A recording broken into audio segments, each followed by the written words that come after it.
Ingoleza Ma TV amu enang ena.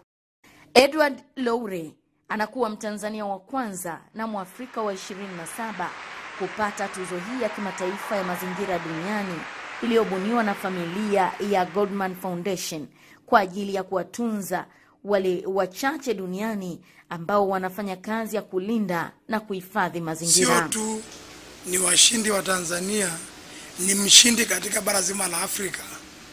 Hiyo imenifariji mno. Katika uwanja wa kimataifa wa Kilimanjaro, Edward Loure, mtumishi wa UCRT, akiwa ameongozana na mkewe, wanawasili wakitokea San Francisco na Washington DC na kupokelewa kwa heshima kubwa na wadau mbalimbali yakiwemo mashirika yasiyo ya kiserikali, na baadaye kufuatiwa na tafrija kubwa jijini Arusha ya kumpongeza shujaa huyo aliyeiwakilisha vyema Tanzania na Afrika kwa mwaka huu. Tutajitahidi kwa kadri tuwezavyo kuondoa migogoro isiyo ya lazima ya vijiji vyetu ili tuweze kufikia hatua ya kuwawezesha waweze kupata vyeti vya ardhi ya pamoja ya kulinda maeneo yao ya jumla.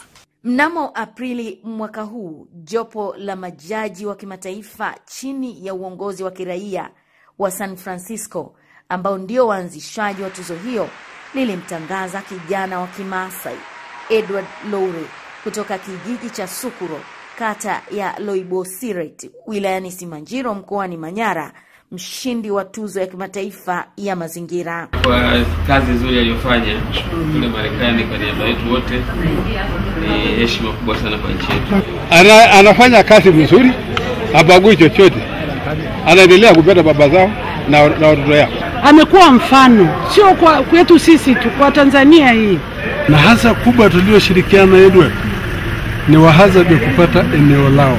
Tuzo ya kimataifa ya mazingira ya Goldman ilianzishwa mwaka 1989 na viongozi wa kiraia wa San Francisco, na washindi huchaguliwa na jopo la majaji wa kimataifa kutokana na majina yaliyopendekezwa na mtandao wa kimataifa na watu binafsi. Ingoleza Ma TV amu enang ena.